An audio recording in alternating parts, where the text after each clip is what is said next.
The School of the Lady of Baqi, Lady al-Banin, peace be upon her. Chapter 11. من المؤمنين رجال صدقوا ما عاهدوا الله عليه فمنهم من قضى نحبه ومنهم من ينتظر وما بدلوا تبديلا. Among the believers there are men who have been true to their covenant with Allah. Some have fulfilled their vow dying, and others await, unyielding to change. Surah Mubarakah Al-Ahzab, verse 23. Verse 23 of Surah Al-Ahzab praises the believers who are true to their covenant.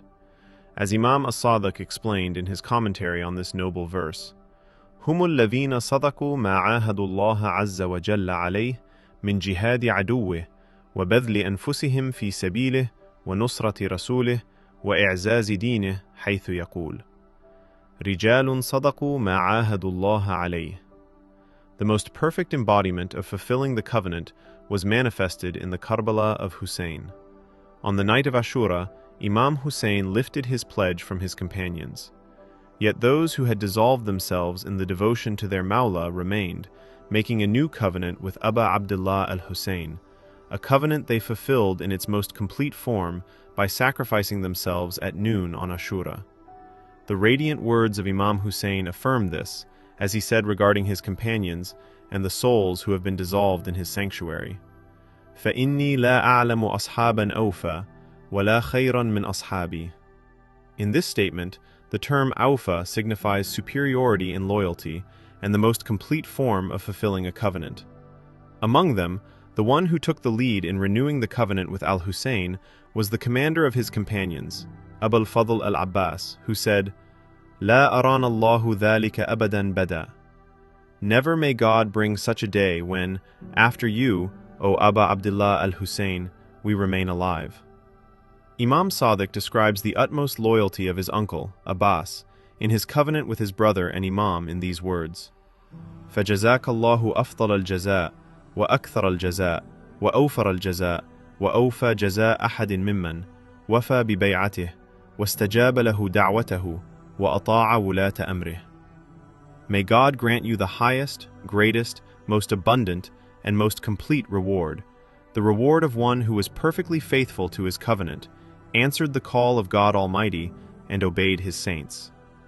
The battlefield of Karbala is the greatest sanctuary of servitude in all existence, where the above noble verse found its most complete, perfect, and full embodiment.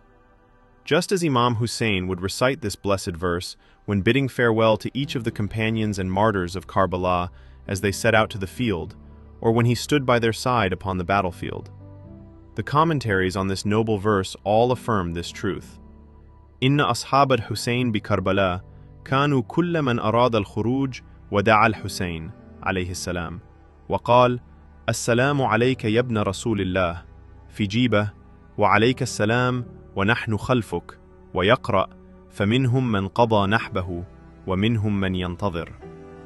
إن الحسين عليه السلام مشى إلى مسلم بن عوسجة لما صرع فإذا به رمق فقال له رحمك الله يا مسلم فمنهم من قضى نحبه ومنهم من ينتظر وما بدلوا تبديلا. Since only a small number of believers perfectly fulfilled their covenant with their mawlas, it is mentioned in a passage of Du'a al-Nudba, إِلَّا الْقَلِيلَ مِمَّنْ وَفَى لِرِعَايَةِ الْحَقِّ فِيهِمْ. Except for a small number of them who were faithful in upholding the right of the Ahlul Bayt. Therefore, in another passage of the ziyarat of the commander of the companions of Hussein, Abul Fadl al-Abbas, we bear witness and testify to his fulfilling of the covenant. أشهد لك بالتسليم والتصديق والوفاء والنصيحة لخلف النبي. The descriptions of the flag carried by the flag-bearer himself stand as proof of this, for the only part of that flag left intact was its handle, in such a way that it astonished and amazed the accursed enemy, who, pointing to the flag, remarked, هكذا يكون وفاء الأخ لأخيه. This is the meaning of a brother's loyalty to his brother. In the land of Karbala, the radiant moon of Hashemites not only fulfilled his brother's covenant in its most complete and perfect form, but also honored the covenant and will of his father, Amir al-Mu'mineen Ali. This was the covenant that Amir al-Mu'mineen Ali made with his son, Abu al-Fadl al-Abbas, on the night of the 21st of the blessed month of Ramadan, moments before his martyrdom, saying, إذا كان يوم عاشوراء ودخلت المشرعة إياك أن تشرب الماء وأخوك الحسين عليه السلام عطشان. O my son, when the day of Ashura comes and you enter the river of Euphrates, beware of drinking water while your brother Hussein is thirsty. The radiant moon of Hashemites, upon entering the Euphrates, remembered the thirst of Hussein, recalling his father's covenant. He poured the water back upon the water, so that he might fulfill his pledge to his father, Amir al-Mu'minin Ali. Therefore, verse 23 of Surah Al-Ahzab found its complete embodiment in the noble existence of the radiant moon of Hashemites.